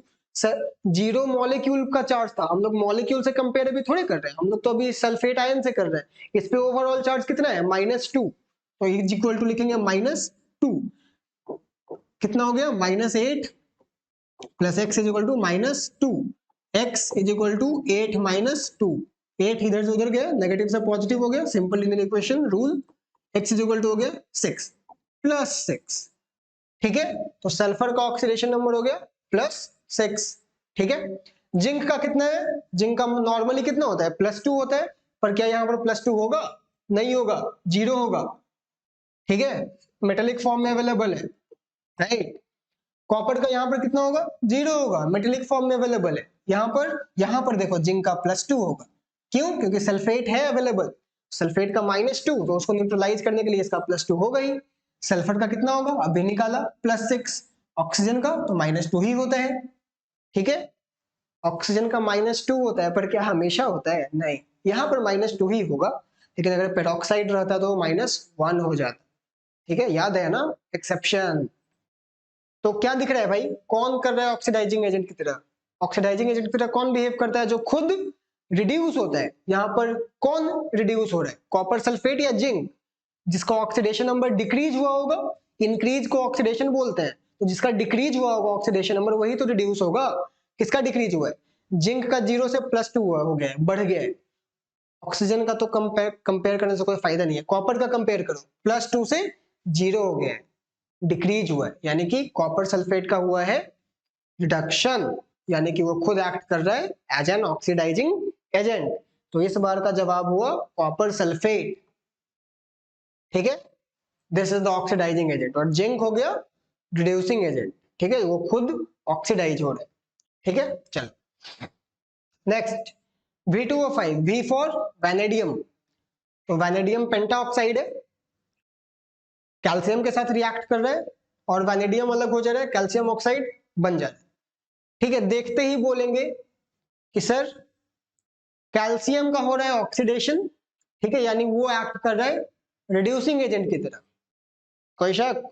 कैल्शियम का हो रहा है ऑक्सीडेशन, ये खुद ऑक्सीडाइज हो रहा है और एक्ट कर रहा है रिड्यूसिंग एजेंट की तरह। तो जब इतना पता चल गया तो उसके बारे में पता नहीं होगा। जब ये खुद ऑक्सीडाइज हो रहा है तो वो खुद रिड्यूस हो रहा होगा। तो वैनेडियम ऑक्साइड पेंटाऑक्साइड का हो रहा है रिडक्शन और ये एक्ट कर रहा है कैसे? Oxidising agent. लो, मिल गया आंसर। ठीक है, पर मैंने बोला कैसे? कैल्शियम में ऑक्सीजन का एडिशन हो रहा है ना यार, addition of oxygen is oxidation. तो इसका ऑक्सीडेशन होगा तो रेडॉक्स रिएक्शन है, एक का ऑक्सीडेशन होगा तो दूसरा पक्का रिड्यूस होगा। ठीक है, तो उसका होगा रिडक्शन और वो खुद एक्ट करेगा एज एन ऑक्सीडाइजिंग एजेंट। हो गया। नेक्स्ट, नेक्स्ट वाले को भी देखते ही बताया जा सकता है। आयरन के साथ देखो ऑक्सीजन ऐड हो रहा है, राइट? तो क्या हो जाएगा? आयरन का ऑक्सीडेशन हो रहा है, वो खुद रिड्यूसिंग एजेंट तरह एक्ट कर रहा है, तो यहाँ पर ऑक्सीडाइजिंग एजेंट कौन हो जाएगा? वाटर हो जाएगा। ठीक है, लास्ट वाले में देखो कॉपर ऑक्साइड से कॉपर सॉरी ऑक्सीजन निकल रहा है, ऑक्सीजन अलग हो रहा है और हाइड्रोजन में ऑक्सीजन पहले नहीं था लेकिन अभी जुड़ गया, वाटर बन गया। तो removal of oxygen is called what? Copper oxide से ऑक्सीजन रिमूव हो रहा है ना, तो क्या हो रहा है? ऑक्सीडाइज हो रहा है? नहीं, रिड्यूस हो रहा है। तो copper oxide is getting reduced, right? And hence is acting as an oxidizing agent, and hydrogen is getting oxidized and hence acting as reducing agent. ठीक है, इतना तो सिंपल था। ठीक है, अगर तुम चेक करोगे ऑक्सीडेशन नंबर से भी तब भी रिजल्ट सेम आए। ठीक है, मार्क माय वर्ड्स। अगर विश्वास नहीं हो तो करके देख लो, और अभी करके देख लो, वीडियो पॉज करो और करके देख लो। कितना ही समय लगेगा? 2 मिनट लगेगा। करके देख लो यार, कम से कम कॉन्सेप्ट तो क्लियर हो जाएगा। दूध का दूध पानी का पानी, मन में कुछ मलाल तो नहीं रहेगा ना कि कहीं ऐसा नहीं हुआ तो। ठीक है, I hope things are clear, right? चलो आगे बढ़ते हैं। So let's move to the next question. Question and question. Questions दिख रहे हैं क्लियरली?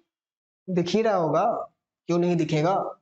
आंखें तो एकदम सही ही होंगी आप सबकी, क्योंकि फोन तो तुम लोग यूज करते ही नहीं होगे। ये वीडियो कहाँ देख रहे हो? फोन में, लैपटॉप? कोई बात नहीं, चल जहां भी देख रहे हो देखो भाई। बस आई होप वीडियो ही देख रहे हो, मतलब यही वाला वीडियो देख रहे हो, दूसरे टाइप के वीडियोस नहीं देख रहे हो।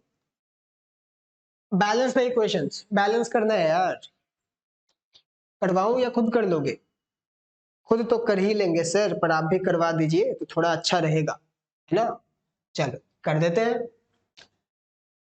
HNO3 क्या है? Nitric acid. CaOH होल 2 क्या है? कैल्शियम हाइड्रोक्साइड, वही लाइम वाटर वाला कैल्शियम हाइड्रोक्साइड। फॉर्म क्या हो रहा है? कैल्शियम नाइट्रेट और वाटर। किस टाइप का रिएक्शन है? डिस्प्लेसमेंट रिएक्शन है, जो कैल्शियम है वो हाइड्रोजन को डिस्प्लेस कर रहा है। नाइट्रिक ऑक्साइड, सॉरी हमें बैलेंस करना है ना, चलो बैलेंस कर लेते हैं। नाइट्रेट कितने दिख रहे हैं प्रोडक्ट साइड में? 2। उधर कितने हैं? 1, तो 2 कर ले। देखो यहाँ पे 2 कर दिया तो 2 नाइट्रेट हो गया पूरा। अब नाइट्रोजन और ऑक्सीजन को अलग अलग भी किया जा सकता है, ठीक है, तुम वैसे भी कर सकते हो। नाइट्रेट 2 हो गया बैलेंस्ड। हाइड्रोजन उधर 2 है और 2 यहाँ पर भी है, देखो 2 ब्रैकेट के अंदर O और H दोनों है, तो 2 दोनों के लिए एप्लीकेबल है, तो हाइड्रोजन के लिए भी एप्लीकेबल है। तो 2 1 2, 2 है यहाँ और 2 है वहां, 4। इधर कितने हैं? इधर 2 ही है, अब फिलहाल तो 2 ही, तो इसको 4 बना देते हैं। लो हो गया 2 4। ठीक है, अब ऑक्सीजन काउंट करो तो ऑक्सीजन हो गया 2, ठीक है, लेकिन 2 3 जा 6 यहाँ भी तो है, पर इसको काउंट नहीं करना है। क्यों? क्योंकि हम लोगों ने तो नाइट्रेट को ऑलरेडी बैलेंस कर दिया है, तो इसको अभी नहीं काउंट करेंगे, सिर्फ इसको करेंगे। 2 ऑक्सीजन है और इधर भी देखो 2 ही है, लिखा हुआ है ना हाइड्रोक्साइड वाला 2, तो 2 ऑक्सीजन का भी तो है जब ब्रैकेट के अंदर है, तो 2 ये भी है। अगर टोटल ऑक्सीजन काउंट करोगे तब भी बैलेंस्ड मिलेगा। 2 3 जा 6, 6 नाइट्रेट वाला और 2 यहाँ 8 प्रोडक्ट साइड में। यहाँ देखो 3 2 जा 6, 6 नाइट्रेट वाला और 2 वाटर का 8, बैलेंस्ड। कैल्शियम उधर भी एक है इधर भी एक है, balanced, reaction is balanced. Done, इतना ही तो करना था। नेक्स्ट NaCl, क्या नाम हुआ? Common salt, sodium chloride, table salt, सब इसी का नाम। He is reacting with silver nitrate AgNO3 giving silver chloride और and sodium nitrate। ये भी ये देखो ये डबल डिस्प्लेसमेंट रिएक्शन है। तो मुझे तो ये रिएक्शन ऑलरेडी बैलेंस्ड लग रहा है, आपको क्या लगता है? क्या ये रिएक्शन ऑलरेडी बैलेंस्ड है? काउंट कर लो एटम्स, उधर सोडियम का एक एटम है इधर भी एक एटम है, उधर क्लोरीन का एक एटम है इधर भी एक एटम है, उधर सिल्वर का एक एटम है इधर भी एक एटम है, और नाइट्रेट भी एक ही है, यानी कि नाइट्रोजन के एक एटम है इधर भी एक एटम है, और ऑक्सीजन का 3 है इधर भी 3 है, तो ऑलरेडी बैलेंस्ड, इसमें क्या ही करना है। नेक्स्ट बैरियम क्लोराइड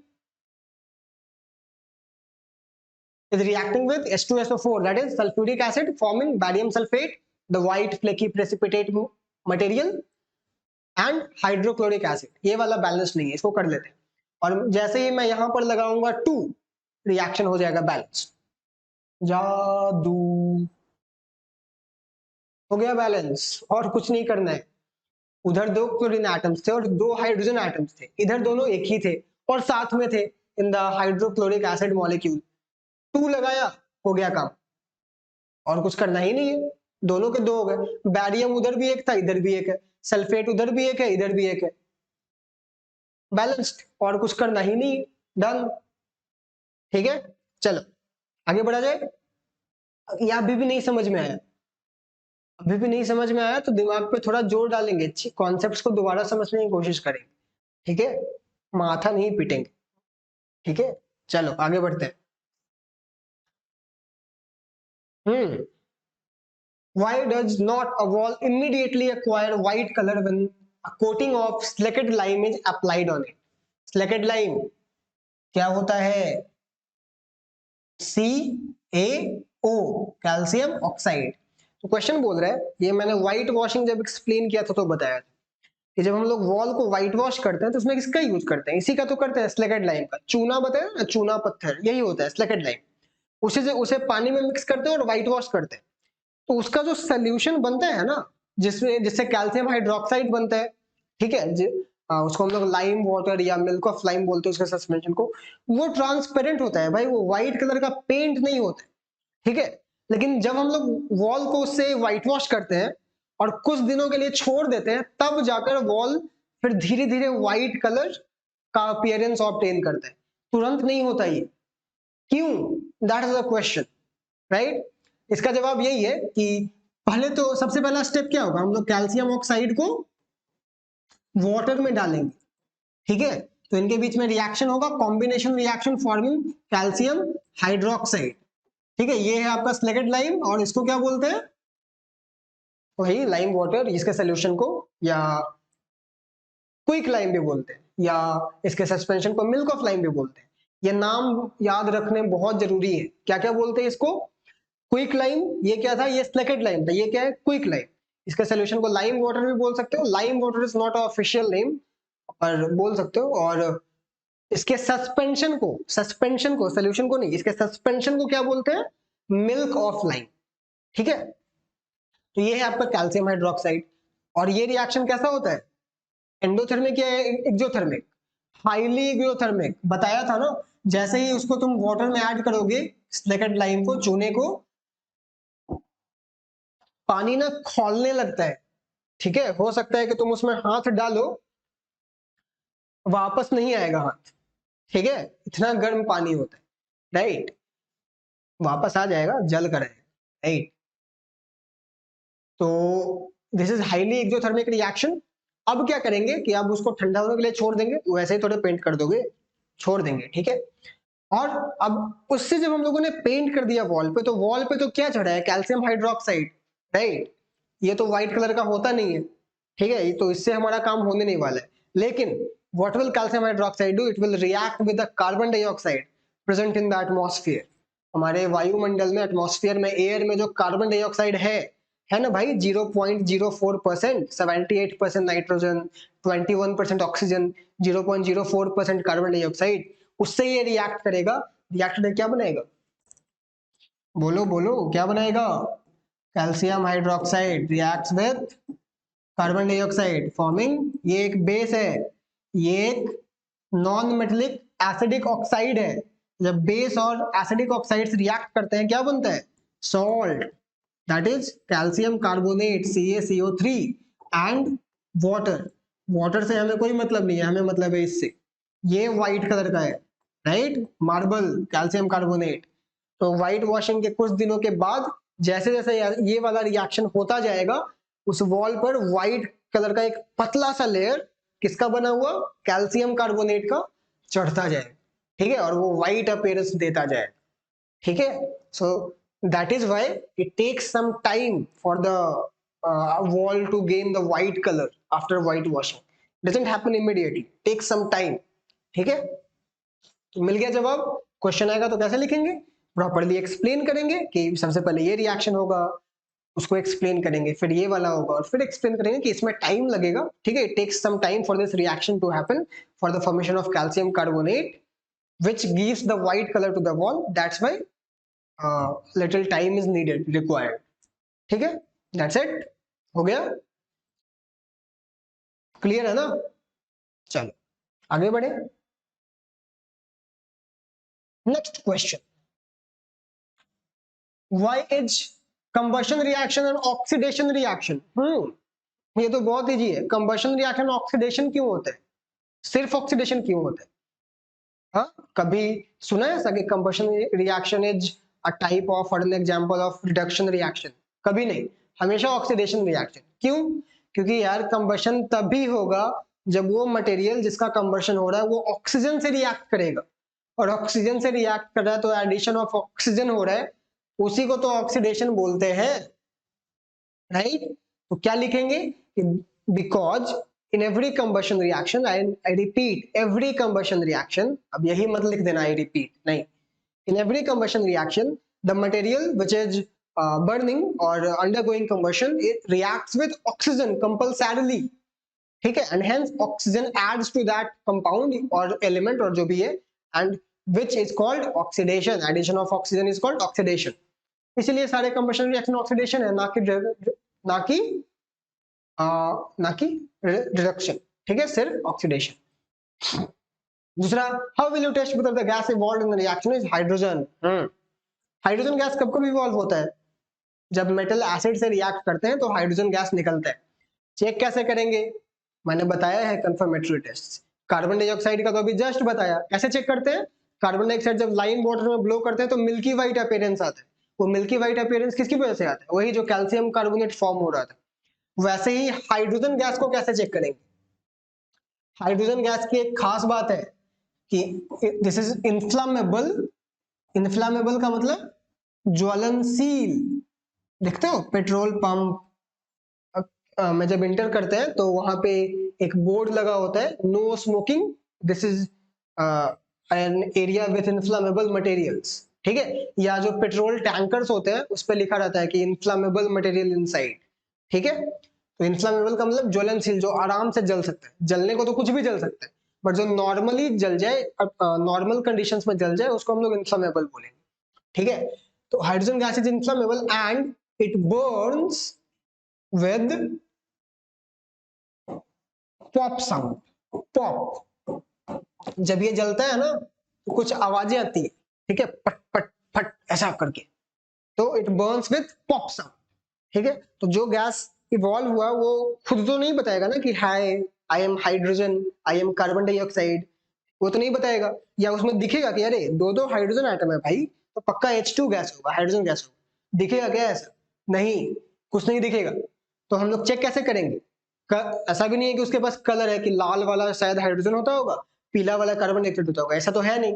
हम लोग क्या करेंगे, एक माचिस जलाएंगे, ठीक है, उससे फिर सुट्टा नहीं फूकेंगे, उसको लेकर जाएंगे रिएक्शन के अपैरेटस के पास, कंटेनर के पास, जहां से वो गैस इवॉल्व हो रहा है। अगर वो जला तुरंत और पॉप साउंड प्रोड्यूस किया तो वो गैस पक्का हाइड्रोजन गैस, ठीक है। This is the confirmatory test of hydrogen gas, ठीक है। अब क्या है, why does not silver evolve hydrogen on reacting with dilute sulphuric acid. Dilute sulphuric acid मतलब एक एसिड है, फॉर्मूला H2SO4 को हम लोग रिएक्ट करवा रहे हैं सिल्वर के साथ, तो बोल रहे हैं कि हाइड्रोजन गैस का प्रोडक्शन नहीं हो रहा है, कुल मिला के रिएक्शन ही नहीं हो रहा है। सिल्वर एक मेटल है और उसे रिएक्ट करवा रहे हैं एक एसिड के साथ, तो लॉजिकली जब एक मेटल एसिड के साथ रिएक्ट करता है तो वो हाइड्रोजन गैस प्रोड्यूस करता है। सिल्वर नहीं करता, गोल्ड नहीं करता, प्लैटिनम नहीं करते। क्यों? क्योंकि ये सब इनर्ट मेटल्स हैं, नोबल मेटल्स, ठीक है। नोबल मेटल्स कौन कौन है? सिल्वर हो गया, गोल्ड हो गया, प्लैटिनम हो गया, ठीक है। They are noble metals, they normally do not react, इसलिए तो इनका यूज ज्वेलरी में करते हैं। अगर नहीं करते तो वो मतलब अगर मान लो कि ये रिएक्ट करते तो पता चलता कि एटमॉस्फेयर में किसी गैस से रिएक्ट कर दिया, कुछ और ही बना दिया, ठीक है, राइट। तो सिल्वर हाइड्रोजन गैस प्रोड्यूस नहीं करेगा, क्यों? बिकॉज बोलेंगे कि जो सिल्वर है this is very very less reactive metal, ये रिएक्टिव, ठीक है। और सिर्फ इतना बोलने से काम नहीं चलेगा, अगर आप बेहतर मार्क्स चाहते हैं, बेहतर एक्सप्लेन करना चाहते हैं, तो आप ये भी मेंशन करेंगे कि in the reactivity series hydrogen is used as a reference and silver is placed below hydrogen, right. Reactivity series क्या बोलता है कि ऊपर वाले एलिमेंट्स खुद से नीचे वाले एलिमेंट्स को डिस्प्लेस कर सकते हैं। हाइयर रिएक्टिव मेटल और an element can displace a lower reactive element, तो हाइड्रोजन भी तो होता है उस लिस्ट में, और जो सिल्वर होता है वो हाइड्रोजन के भी नीचे होता है। तो जब हाइड्रोजन ऊपर है तो सिल्वर उसको कभी डिस्प्लेस कर पाएगा क्या एसिड से? कभी नहीं। तो ये भी मेंशन करेंगे कि जो हाइड्रोजन है that is placed above silver in the reactivity series, hence silver will not be able to displace the hydrogen, ठीक है। और इसमें जो इंपॉर्टेंट सेगमेंट्स है ना, जैसे पूरा आंसर एक्सप्लेन किया, मान लो रिएक्शन मेंशन कर देना ऐसा लिखकर, ठीक है। देखो वही विजुअल वाला कॉन्सेप्ट है, टीचर जब देखेगा ना चेक करते समय, कह रहे ऐसा, उसको देखते ही समझ में आ जाएगा कि रिएक्शन नहीं होगा, बच्चे को समझ में आ रहा, तो वो चेक कर लेगा आराम से, ठीक है। और जब आंसर लिखो तो मान लिया कि 4-5 लाइन का आंसर हो गया, उसमें कुछ सेगमेंट्स को अंडरलाइन कर दो, ठीक है। जैसे पूरा तो एक्सप्लेन करोगे, लेकिन जहां पे लिखे हो कि silver is very less reactive metal, तो इतने पार्ट को अंडरलाइन कर देना है। या silver is placed above below hydrogen the reactivity series, इतने पार्ट को अंडरलाइन कर देना है, बाकी सबको छोड़ देना है। उतने पार्ट को अंडरलाइन कर दो कि ये चेक करने वाला अगर सिर्फ उस पोर्शन को पढ़े तब भी उसको आंसर समझ में आ जाए, ठीक है। मान लिया कि क्वेश्चन पूछा व्हाट इज योर नेम, ठीक है, और ये वन वर्ड क्वेश्चन नहीं, वन वर्ड आंसर क्वेश्चन नहीं, तो सिर्फ अपना नाम तो नहीं लिखेंगे, लिखेंगे माय नेम इज प्रशांत देव, और प्रशांत देव को अंडरलाइन कर देंगे, ठीक है। अब चेक करने वाला बंदा पूरा पढ़े या ना पढ़े, ठीक है, वो पूरा पढ़ेगा तब भी उसको ही मिलेगा, लेकिन अगर उसके पास टाइम कम है, वो भी जल्दीबाजी में, तो सिर्फ अंडरलाइन पोर्शन को पढ़ेगा तब भी उसे जवाब मिल जाएगा, वो समझ जाएगा कि आंसर सही है, राइट। उतने पोर्शन को अंडरलाइन कर दिया कीजिए, खासकर तब जब आपने लंबे आंसर्स लिखे हैं, ठीक है। जितने जो पोर्शन उसका सबसे क्रूशियल पार्ट है कि उतना ही पढ़े तो सार समझ में आ जाए आंसर, ठीक है, राइट। तो सिल्वर बहुत कम रिएक्टिव है, हाइड्रोजन को डिस्प्लेस ही नहीं कर पाएगा, राइट। तो कहां से निकलेगा hydrogen gas, right, that's the reason, ठीक है। चलो आगे बढ़ते हैं। आई होप कि सब कुछ समझ में आ रहा है, कुछ भी छूट नहीं रहा है, कुछ भी मिस नहीं हो रहा है, ठीक है। आई रियली डू, ठीक है। Sodium and chlorine are reacted and as a result sodium chloride is formed which is also called table salt। देखो कितनी बार बता चुका हूं, sodium chloride is common salt, table salt, sodium chloride, सब कुछ इसी को बोलते हैं। What option gives the reactants and products of the reaction? कुछ है ही नहीं, राइट। अगर अभी तक का सब सारा क्वेश्चन समझ में आ गया तो समझ लो कि हम लोगों ने पंचतंत्र पढ़ रखा है, ये हम लोगों से कखा गखा पूछ रहे हैं, राइट। कुछ है ही नहीं, बोल रहे हैं कि सोडियम एंड क्लोरीन रिएक्ट कर रहा है और सोडियम क्लोराइड बन रहा है, तो कौन रिएक्टेंट है और कौन प्रोडक्ट है? ये कोई क्वेश्चन है तो भाई क्वेश्चन राइट, आ गया तो बनाओगे ही, छोड़ थोड़े जाओगे, मैं इस लेवल का क्वेश्चन नहीं बनाता हूँ, छोड़ देता हूँ, तो ऐसा तो नहीं करोगे ना, बनाओगे ही। ठीक है, तो रिएक्टेंट कौन हो गया, सोडियम और क्लोरीन रिएक्टेंट हो गए, और सोडियम क्लोराइड प्रोडक्ट हो गया। कौन सा ऑप्शन है, कौन सा ऑप्शन है, ये वाला ऑप्शन लग रहा है। ये आपका सही ऑप्शन है। ठीक है, कुछ कुछ तो करना ही नहीं था। क्लोरीन कौन किस फॉर्म में, क्लोरीन गैस के फॉर्म में, Cl2। ठीक है, आगे बढ़ते हैं, कुछ तो था ही नहीं इसमें।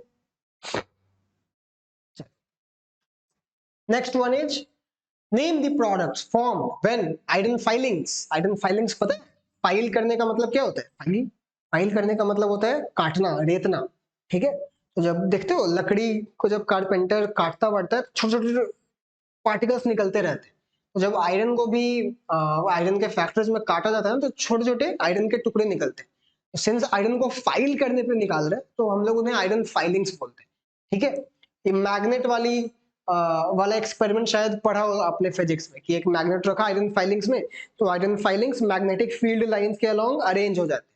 ठीक है, वही वही वाले आयरन फाइलिंग्स। ठीक है, आयरन फाइलिंग से फायदा ये होता है ना रिएक्शंस में, कि सरफेस एरिया बहुत ज्यादा मिल जाता है। मैं एक आयरन लूं बड़ा सा टुकड़ा, और उसी को आयरन फाइलिंग्स बना कर लूं, तो आयरन फाइलिंग्स में सरफेस एरिया बहुत ज्यादा मिल रहा है ना, शायद हजारों लाखों गुना बढ़ गया होगा सरफेस एरिया।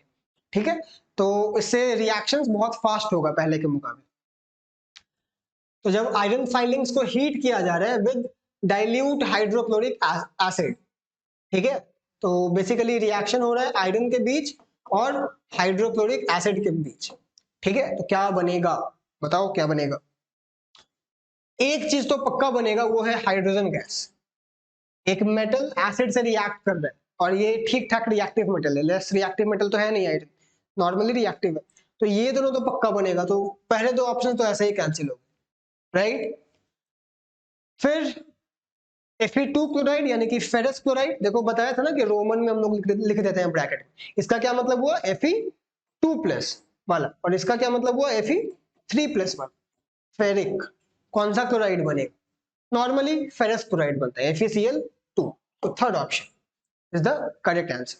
ठीक है, अगर मैं सिचुएशंस बदल दूं ना, मतलब टेम्परेचर के कंडीशंस बदल दूं, प्रेशर के कंडीशंस बदल दूं, तो हो सकता है कि दूसरा वाला फॉर्म बनने लगे। लेकिन जब हम लोग नॉर्मली ऐसे क्वेश्चंस की बात करते हैं और क्वेश्चन खुद स्पेशल कंडीशन मेंशन नहीं कर रहे, तो जो नॉर्मली होता है हम लोग उसी की बात करेंगे। तो हम लोग बोलेंगे फेरस क्लोराइड, Fe2। ठीक है, क्लोराइड। चलो आगे बढ़ते हैं।